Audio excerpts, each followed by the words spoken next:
என்னாச்சுப்பா? பிரேக் பிடிக்கல.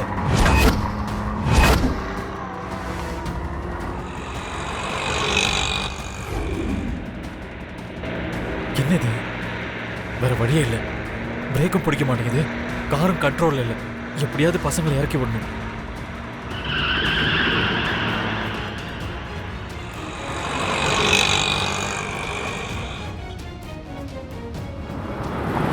விவேக், கொஞ்சம் வேகமா போடா. ஓகே பெரியப்பா. கதவை திறந்து ஜம்ப் பண்ணுங்க. என்னதுப்பா? சீக்கிரம் லக்கி, கதவை திறந்து ஜம்ப் பண்ணுங்க.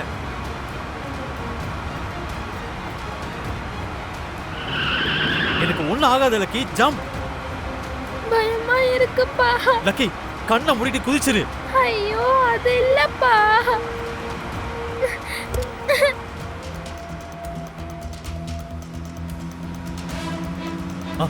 நீயும் குதிச்சிரு.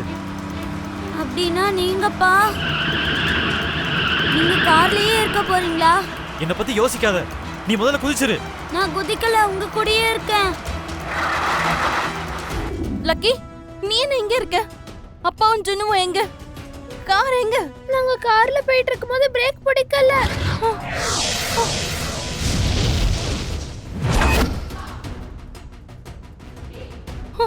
நீ என்ன சொல்ற லக்கி? அப்பா என்ன ஜம்ப் பண்ண சொன்னாரு, நானும் குதிச்சிட்டேன்.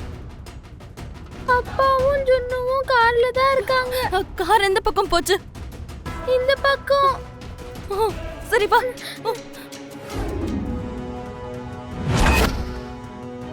என்ன டைட்டா பிடிச்சுக்கோ. லக்கி, நீ இங்கே இரு. அப்பா, மித்ரா.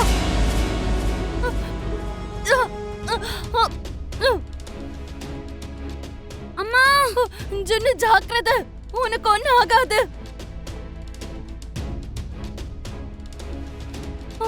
அம்மா, அம்மா, ஜுன்னு நீ கவலைப்படாத.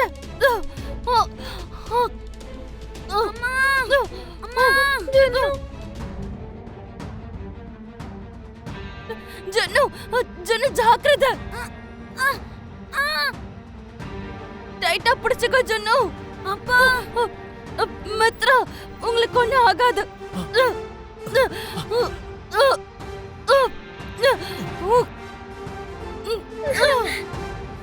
இப்ப என்ன சொல்ற மித்ரா?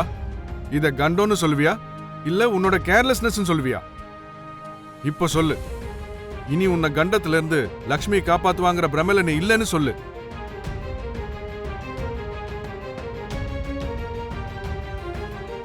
இப்போ நடந்தது கண்டம் இல்லனா உன்னோட கார் பிரேக் எதுக்குடா ஃபெயில் ஆயிடுச்சு?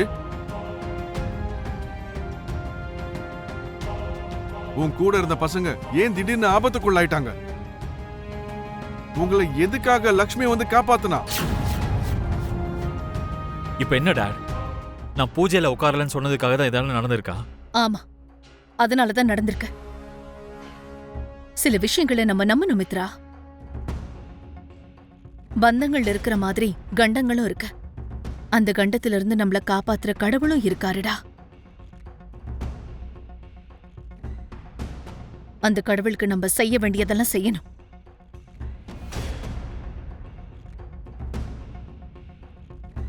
உன்னை கண்டத்துல இருந்து காப்பாத்துவான் தானே நீ லக்ஷ்மி கழுத்துல தாலிய கட்டின?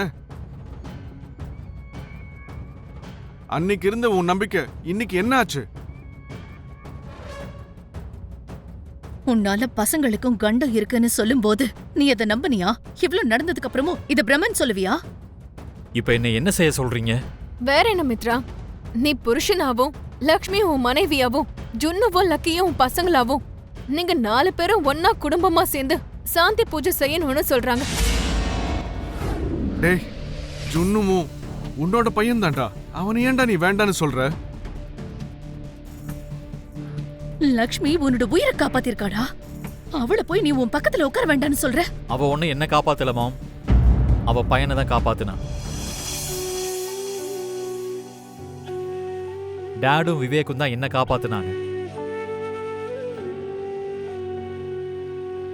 நீ சுத்தமா மனசாட்சி இல்லாம பேசுற மித்ரா. உண்மையை ஏத்துக்கிற மனசு உனக்கு இல்லன்னா பேசாம இருடா. அதை விட்டுட்டு நீ பொய் மட்டும் பேசாத. பொய் சொல்ல வேண்டிய அவசியம் எனக்கு இல்ல டாட். அது யாருக்கு அவசியம்னு இங்க இருக்கிற எல்லாருக்கும் தெரியும்.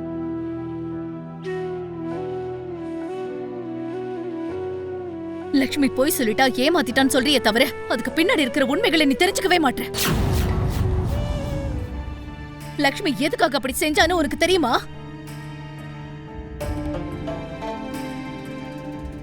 யாருக்காக இவ்வளவு வருஷம் அவ இப்படி வாழறான்னு நான் சொல்லட்டுமா? அத்தை,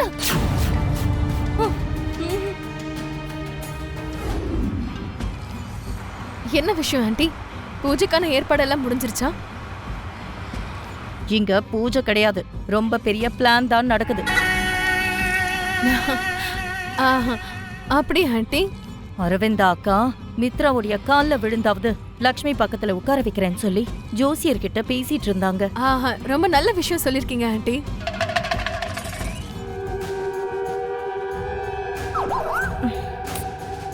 எத போய் நல்ல விஷயம் சொல்றிய மனிஷா? நான் இப்போ உன்கிட்ட சொன்னதை கேட்டியா இல்லையா? என் பக்கத்துல மித்ரா இருக்கான், நான் கார்ல இருக்கேன். ஓ, இதான் விஷயமா? அவங்க பிளானை என்ன செய்ய போற? பூஜையில லக்கி மித்ரா கூட சேர்ந்து நானும் உட்காரணும்னு சொல்லி ஜோசியர் சொல்லியிருக்காரு, அவ்வளவுதானே?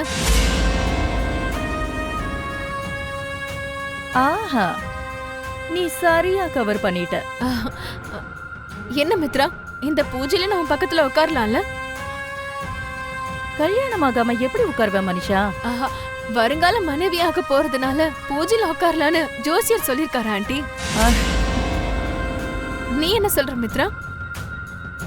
உன் விருப்பம் மனிஷா. உனக்கு உட்காரணும்னு தோணுச்சுன்னா உட்காரு. ஆஹா, உனக்கு எந்த ஆட்சேபனையும் இல்லைல்ல? ஆஹா, அது நான் உன் கூட 2 தடவை கல்யாண மேடை வரைக்கும் வந்திருக்கேன். எனக்கு எந்த ஆட்சேபனையும் இல்ல. உன் விருப்பம்னு சொல்லிட்டல மனிஷா.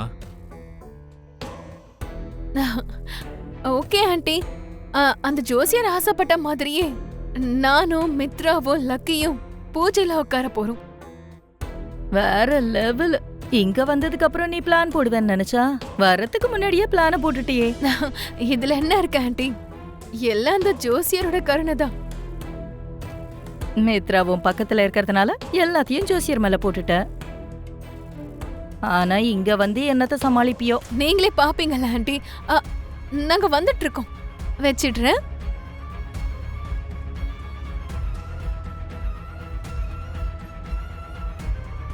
ஐ அம் so happy மித்ரா. உன் கூட நான் எந்த விதத்துல நான் உன் பக்கத்துல உட்கார்ந்தாலும் எனக்கு ஓகே தான். இந்த பூஜையை கூட நம்ம கல்யாணமா தான் நான் பாக்குறேன்.